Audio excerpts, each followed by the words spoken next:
ኢትዮጵያ መገኘት ባለባት ደረጃ ላይ ነች ወይ አሁን ብትለኝ አይደለችም ነው መልሱ። ነጮች ሲመጡ ቦታውን ለማጥናት ብቻ አይደለም የሚወጡት፣ እነዚህን መንፈሳዊ ሚስጥሮች ያውቃሉ።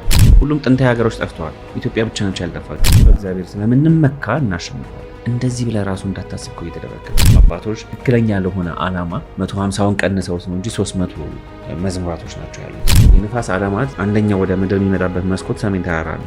ቅዱስ ያሬድ የሚጎበኛቸው አባቶች ዛሬም አሉ። እነሱ ደግሞ የሚያስተምሯቸው ልጆች ደግሞ አሉ። በስጋ ስታፈቅርና በመንፈስ ስታፈቅር አንድ አይደለም።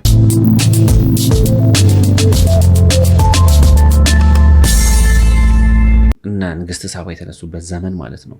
የመጀመሪያው ግሎባላይዜሽን የተመሰረተበት ዘመን። ግሎባላይዜሽን በንግድ ግሎባላይዜሽን በትምህርት ዓለምን አስተሳስረን የገዛንበት ዘመን ማለት ነው።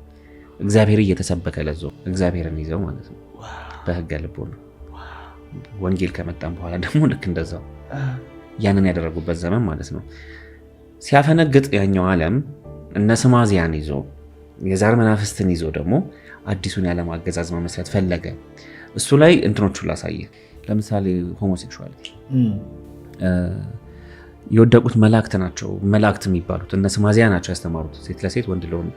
እሱን የዓለም አገዛዝ የምታየው አሁን አይ ባዮሎጂካል ነው እንትን ነው ምናምን ዓለሙ የሚሰብከው እሱን ነው። ኖርማል ተደርጎ ሞደርን ተደርጎ የመጣው ነገር ማለት ነው። ከዛ የውበት ስታንዳርድ ማለት እና አዛዜል ናቸው ያስተማሩት።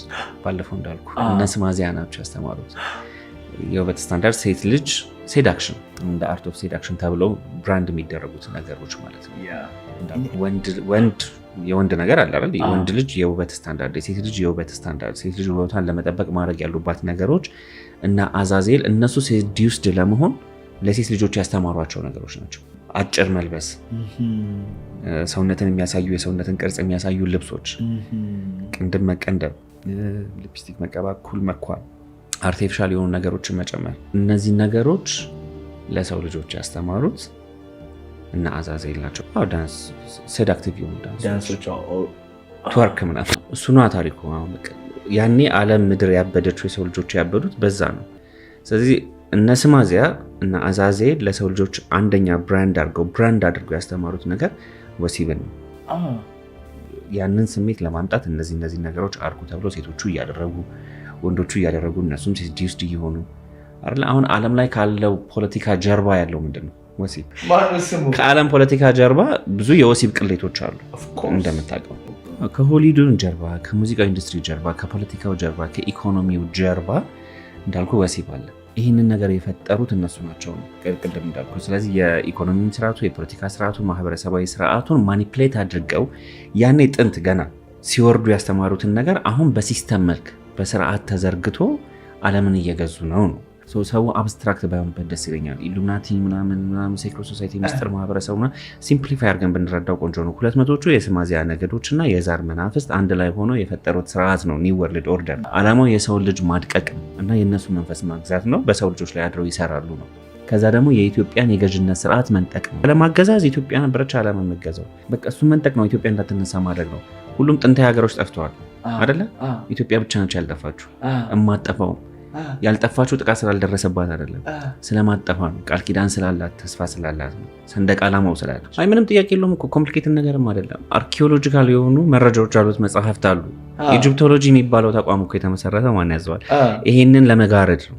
ኢጂፕቶሎጂን የመሰረቱት እኮ እንግሊዞች ናቸው።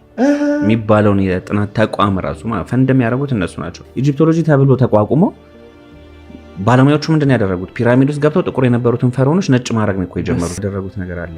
ግብጽ የለችም ስለ አንድ ሀገር አለ ለማለት የዛ ሀገር መንፈሳዊ እሴቶች፣ ባህላዊ እሴቶች፣ ታሪካዊ እሴቶች ሊኖሩ ይገባል። ግብጽ ውስጥ ስትሄድ የለም፣ ምንም ነገር የለም። እኛ ስንወጣ የለም። ማያ ስትሄድ እኛ ስንወጣ የለም። የትኛውም ዓለም ላይ ስትሄድ ማለት ነው። ግን ጥንት እንደ ኢራን፣ ኢራቅ እንደዚህ የመሳሰሉ ሀገራቶችን ጥንታዊ ማንነት የነበራቸው ሀገራቶችን ስትሄድ ጠፍተዋል ወይ በመጥፋት ላይ ናቸው ያሉት። ይህንን የሚያደርጉት ያው አሻራዎቹ ስላሉ ነው። ፍሪመስንን በላቸው ናይት ቴምፕላርን በለው በእነሱ ስም የተቋቋሙት ማህበረሰቦች እንዳለ ለምሳሌ አሁን ፕራሪ ኦፍ ዛይን የሚባል ማህበረሰብ አለ አይደለ? ፈረንሳይ ውስጥ የተቋቋመ ማህበር። እነሱ ያደረጉት ነገር ምንድን ነው? የሚያምኑት ምንድን ነው? እነሱ ያው ዳቪንቺ ኮድን ያነበበ ወይም ያየ ሰው የሚረዳው ነገር የጌታችን የልጅ ልጆች ነን ብለው ነው የሚያስቡት። መግደላዊት ማርያም ጌታችን ከተሰቀለ በኋላ ልጆቿን ይዛ መታ ፈረንሳይ መታ ከዛ ፈረንሳይ ውስጥ ያ ማህበረሰብ አድርጎ ትልቅ ኢምፓየር ገንብቶ ምናምን ነው የክህደት ትምህርቱ።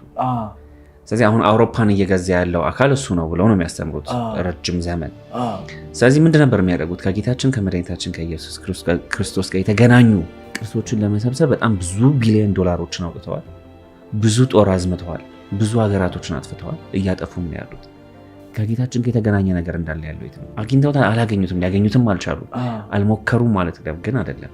ስለዚህ እነዚህ አካላቶች ዛርም በለው ስማዚያን በለው በዚህ መንገድ በተለያዩ የክህደት ትምህርቶች የራሳቸውን ፍልስፍና ቀርጸው ዓለምን ለመግዛት ነው እና ኢትዮጵያ እንዳትነሳ ማድረግ ነው ጦርነቱ። በምን? በአስተሳሰብ፣ በምን? በመንፈሳዊ ጤንነት፣ በኢኮኖሚ በለው፣ በትምህርትን በለው፣ በፖለቲካን በለው፣ በተለያዩ መንገዶች ኢትዮጵያ እንዳትነሳ፣ አፍሪካ እንዳትነሳ ማሽመድመድ ነው ዋና አጀንዳቸው። ኢትዮጵያ መገኘት ባለባት ደረጃ ላይ ነች ወይ አሁን ብትለኝ አይደለችም ነው መልሱ።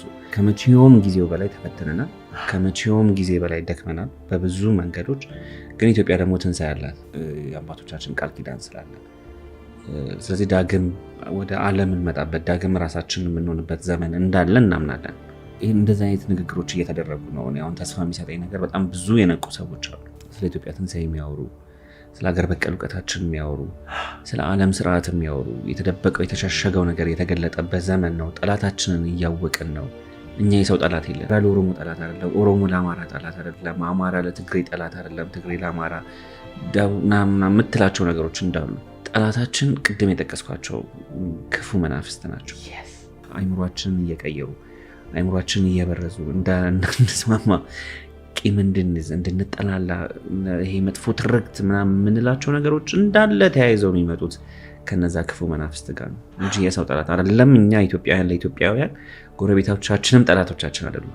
በዘመናችን የተነሱት ጣሊያን እኮ ያኔ የነበረው ስራ አውሮፓ ነው አይደል?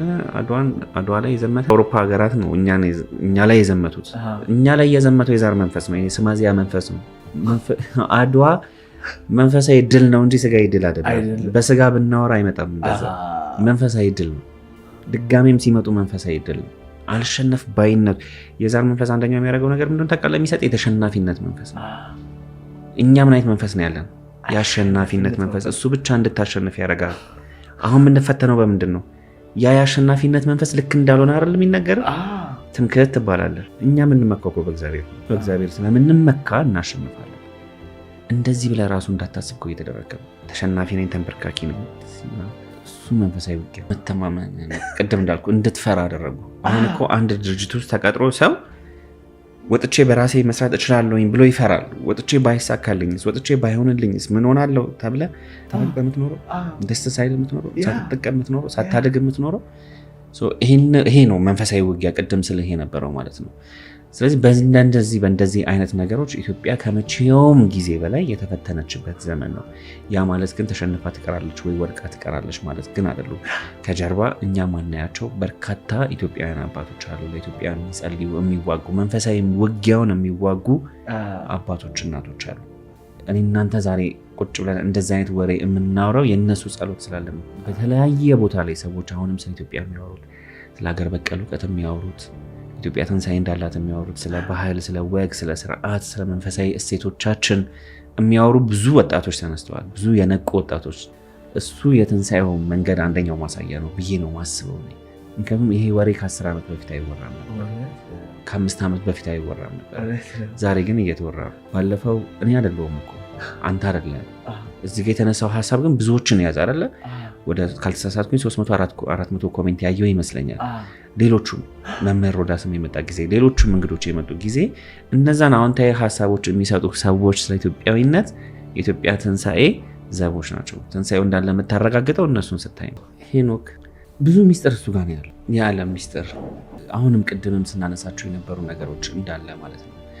እንዳልኩ ትልቁ መገለጥ ብዬ የማስበው ኢትዮጵያዊነትን መረዳት፣ ከኢትዮጵያዊነት ጀርባ ያለውን እውቀት መረዳት፣ ስለ ዓለም መረዳት፣ ከዛ ደግሞ ጠላቶችን ለይተህ ማወቅ መቻል ነው አይደል? እንዴት ኦፕሬት እንደሚያደርጉ ማወቅ፣ የእነሱን ቢሄቪራል ፓተርን ማወቅ፣ የቅዱሳን መላእክትን የዓለምን አፈጣጠር ባህሪ ስላለው ሁሉም ነገር የሁሉንም ቢሄቪራል ፓተርን መረዳት ነው ራስን አክቹዋላይዝ እንድታደርግ የሚያደርግህ ነገር።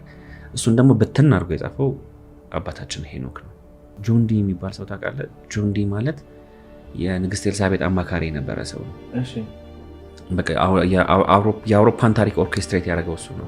ስለዚህ የአውሮፓን ይሄ ቅድም ስንል የነበረው ኒው ወርልድ ኦርደር እንዴት ይመጣ እንዴት ነው የምናደርገው ምናምን የሚለውን ነገር የእንግሊዝን መንግስት የሚያማክር ቅርብ የሆነ ሰው ነበረ እና እሱን ሰው እየሳነሳ አንድ የሆነ መጽሐፍ ትዝ አለኝ። አንድ በጣም ሚስጥራዊ መጽሐፍ ነበረ ቮይኔች የሚባል ምንኛ እንደሆነ አይታወቅም ነበር። ጆን ዲን ሳናሳው ትዝ ብሎኝ ነው እና በጣም ረጅም 700 ምናምን ዘመን ወደኋላ ነው እድሜ ያለው መጽሐፉ እና ከአንድ ነጋዴ ወደ አንድ ነጋዴ የነጋዴው ስም ነው ያገኘው መጽሐፉን ገዝቶ ከዛ በጣም ብዙ ምሁራኖች አጥንተውታል። መጽሐፉ ምንድን ነው የሚለውን ለመረዳት በምን ቋንቋ እንደተጻፈ አይታወቅም። ዓለም ላይ የሌለ ቋንቋ ነው። እንዲህም እሱ ጋርም ደርሶት መጽሐፉን አይቶት እሱም አልተረዳውም። ብቻ መጽሐፉ መጥቶ በእኛ ዘመን አሁን የለ ዩኒቨርሲቲ ውስጥ ነው ያለው እና እነሱ የተወሰነውን ኮድ ክራክ አደረጉት። 5 ቻፕተር አለው መጽሐፉ አይታወቅም። አንደኛው ስለ እጽዋት ነው የሚያወራው፣ አንደኛው ስለ ስነ ከዋክብት ሕክምና ምናምን እያለ ነው የሚሄደው። 5 የተለያዩ እንትኖች አሉት። ከዛ የእጽዋቱን ፓርት ሲፈቱት እንዴት በየትኛዎቹ እጽዋቶች ምን አይነት ሕክምና መስጠት ይቻላል የሚሉ እና ግን አፈጣጠራቸው በጣም ስለተለዩ እጽዋቶች ነው የሚያነሳው። ምን ይላል መጽሐፉ? እነዚህ እጽዋቶች የሚገኙ ኢትዮጵያ ውስጥ ነው። ይህንን ፎክስ ዘግቦታል እና ብቻ ወደኋላ እንመለስና ጆን ዲ አንደኛው በቃ ኢንላይትድ ሆንኩኝ የዓለምን አገዛዝ አወቅኩኝ የሚለው መጽሐፍ የኢትዮጵያውያንን ቨርዥን መጽሐፈ ሄኖክን ካጠናው በኋላ ነው ብሎ ጽፏል። እሱም መሰረት አድርጌ ከመላእክት ጋር መነጋገር ጀመርኩኝ። እሱ አሁን የእሱ ነው እውነት የሆነ ውሸት ሌላ ታሪክ ነው ብሎ ጽፏል። የኢትዮጵያውያንን ቨርዥን የሆነው መጽሐፈ ሄኖክ ላይ የመላእክት ቋንቋ ስላለ የመላእክትን ቋንቋ አውቄ መላእክትን አናግሬ እውቀት ገለጹልኝ ይላል። የትኛውን መላእክት አናግሮ ምን አይነት እውቀት ገለጹለት ሌላ ታሪክ። ብቻ የዓለምን ሚስጥር በጣም ሰብስቦ የያዘ መጽሐፍ ነው መጽሐፈ ሄኖክ። እሱን ነው የጻፈው። አባ ተስፋ ስላሴ ሞገስም እንደጻፉት ብዙ መጽሐፈ ሄኖክ አንድ መጽሐፍ ብቻ አይደለም የጻፈው፣ ብዙ መጽሐፍ ተጽፏል። አሁን መጽሐፍ ቅዱስ ላይ ያለው ትክክለኛው መጽሐፍ ሄኖክ አለ፣ መጽሐፈ ሄኖክ እሱ ታትሞ ለብቻው አለ። የእሱ አንድምታው ደግሞ አለ። በተለይ ተመልካቾችም አንተም ብታነበው በጣም ደስ ይለኛል። አንድምታው በጣም ብዙ አንድምታውም ማለት ነው። እሱ ላይ በጣም ብዙ መረጃዎች አሉ። መጽሐፈ ሄኖክን ለመረዳት የስነ ፍጥረት አንድምታ ማንበብ አለብህ። ኩፋሌ ማንበብ መቻል አለብህ። የሙሴ መጽሐፍት የሚባሉትን 5ቱንም ማንበብ መቻል አለብህ። ምክንያቱም ዶቱ በጣም ሰፊ ስለሆነ እና ኮኔክት የሚደረጉት ነገሮች ብዙ ስለሆኑ ልክ ባለፈው እንደነገርኩ መዝሙረ ዳዊት 150 አይደለም 300 ነው። አባቶች ትክክለኛ ለሆነ ዓላማ 150ውን ቀንሰውት ነው እንጂ 300 መዝሙራቶች ናቸው ያሉት። ልክ እንደዛው ከመጽሐፈ ሄኖክ ላይም ተቀንሰው በሌሎች መጽሐፎች በብራና ላይ ደግሞ የሚገኙ ደግሞ ሌላ መጽሐፈ ሄኖክ ቨርዥኖች ደግሞ በገዳማቶች እንዳሉ አባ ተስፋ ስላሴ ጽፈዋልም ይታወቃልም። ግን ኢትዮጵያን ስናነሳ ቀድሞ አይምሮ እስከሚመጡ በርካታ እናቶችና አባቶች መካከል አንዱ ሄኖክ። በህይወቴ ትልቅ ነገር ያየሁበት ቦታ የቅዱስ ያሬድ ገዳም የሚገኝበት ሰሜን ተራራ ጨነቅ የሚባለው ተራራ ማለት ነው። ቅዱስ ያሬድ የተሰወረው እዛ ስለሆነ ማለት ነው። አዎ አለ እንጀው ቅዱስ ያሬድ። አሁን የኢትዮጵያን ትንሣኤ ስናነሳ ይህንን የምነግረው ለሚያምኑ ሰዎች ነው። አሁን የምለውን ነገር ቅዱሳን አባቶች አሁን ቅድም ብሔረ ሕያዋን ብያለሁ። ወይም ብሔረ ሕያዋን ያሉ አባቶች ሰሜን ተራራ ላይ ያሉ ይጎበኙታል፣ ያስተምራሉ። አባ ተስፋ ስላሴ ሞገስ አሉ ያልከኝ ማለት ነው። እነዚህ ቦታዎች ላይ ያስተምራሉ፣ እንደዚህ ያደርጋሉ ምናምን። እነዚህ ቦታዎች ላይ ብሔረ ሕያዋን ያሉ አባቶች ቅዱስ ያሬድን ጨምሮ ያስተማሯቸው አባቶች አሁን የምናውቃቸው ሰዎች አሉ። ቅዱስ ያሬድ ያስተማራቸው አሁን ድረስ ቅዱስ ያሬድ እየተገለጠ የሚያስተምራቸው ሰዎች አሉ። ሰሜን ተራራ ውስጥ በጣም ብዙ ሚስጥር አለ። ቅድም ለምሳሌ አሁን የንፋስ ኤሌመንቶች ብዬ የለ የንፋስ ዓለማት አንደኛው ወደ ምድር የሚመጣበት መስኮት ሰሜን ተራራ ነው። ንፋስ የሚነሳው ከሰሜን ተራራ ነው። ሃሪኬንን ይመታል ምናምን ስንል አሜሪካንን ይመታል ስንል ዝም ብሎ ነገር አይደለም። ዝም ብሎ ሳይንስ ብቻ አይደለም። ናሳ ብሎ የለ ትራምፕ እንደውም በቦምብ መጥተዋለው ምናምን ብሎ አልነበር የመጀመሪያ ዙር ላይ ማለት። ንፋስ ዓለማትን ደግሞ የሚጠብቁ መላእክት አሉ ብዬ የለ መላእክቶችን ደግሞ የኛ አባቶች ያዛሉ ብዬ የለ እና ያው ማዘዝ ይችላሉ ንፋሳትን። እና ቅዱስ ያሬድ በጣም ብዙ ይሄ በዜማው ብቻ ሳይሆን ከዜማው ውጪ ጥንት የነበረው የኢትዮጵያውያን ጥበብ የሰማይ ሰማያት ጥበብ የነበረው ታላቅ አባት ነው። በዜማ የተገደበ እውቀት ብቻ አልነበረም ቅዱስ ያሬድ የነበረው። ነገ ኢትዮጵያ ትነሳለች ካለን እነ ቅዱስ ያሬድ በነበራቸው ባላቸውና በሚያስተምሩት እውቀት ነው። ቅዱስ ያሬድ የሚጎበኛቸው አባቶች ዛሬም አሉ። እነሱ ደግሞ የሚያስተምሯቸው ልጆች ደግሞ አሉ፣ ነገ የሚመጡ ነገ የሚነሱ እና ቅዱስ ያሬድ ለትናንትናው ብቻ ሳይሆን ለዜማችን ብቻ ሳይሆን ለምትመጣው ኢትዮጵያ ለኢትዮጵያ ትንሣኤ አንደኛው አእማድ። ሰሜን ተራራን ካነሳን ቅዱስ ያሬድን ካነሳን አይቀር አንድ ሁለት ነገር ልንገርህ። ዋልያ ያው አክሱም አልነበረ? ከአክሱም እሱም መሄድ ስለፈለገ እግዚአብሔርም እንዲሄድ ስለፈቀደለት ነው ወደ ሰሜን ተራራ የመጣው ቅዱስ ያሬድ እና የሚትጎጎ የሚባል ተራራ አለ መጀመሪያ ያረፈበት። በጣም እዛ ቦታ ሆኖ ሄዶ ለማየት ጓጉቶ ስለነበረ ነው የሚትጎጎ የተባለው ቦታው ስያሜው ማለት ነው። እና ከአክሱም ወደዛ ሲሄድ የነበሩትን መጽሐፍት ምናምን ይዘውለት እንዲሄዱ እንዲያግዙት ነው ለቅዱስ ያሬድ ዋልያ የተሰጠ እና ለሱ እንዲያገለግሉት ነው እዛ ቦታ ላይ የተሰጡት። ሰው ይዘውለት ሄዱ፣ ያገለግሉት ነበር ቅዱስ ያሬድን።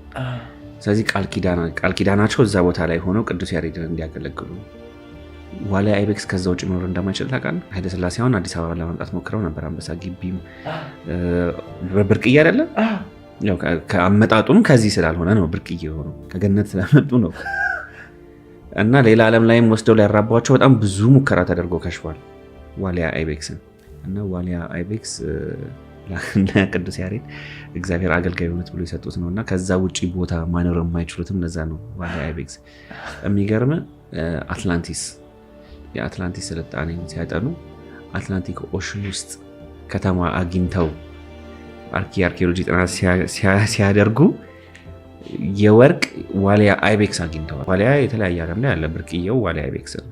የአትላንቲክ ስልጣኔ ከራሱ ከኢትዮጵያ ጋር የሚገናኝ ነገር ስላለው ማለት ነው። የአትላንቲክ ስልጣኔ ኢትዮጵያ ስልጣኔ ነው። አትላንቲክ ኦሽን ኢትዮጵያን ኦሽን ነበር የሚባለው። እንደ ካርታዎች አሉ፣ በጣም ብዙ ካርታዎች አሉ፣ ጥንታዊ ካርታዎች። አትላንቲክ ኦሽን ኢትዮጵያን ኦሽን ነበር የሚባለው። ወደ አሜሪካ ምናምን ወደዚህኛው ሳይድ ላይ ከአፍሪካ ወደዚህ እሱ ኢትዮጵያን ኦሽን ነበር የሚባለው። እና እዛ ውስጥ ሲያገኙ ዋልያ አይቤክስን አግኝተዋል።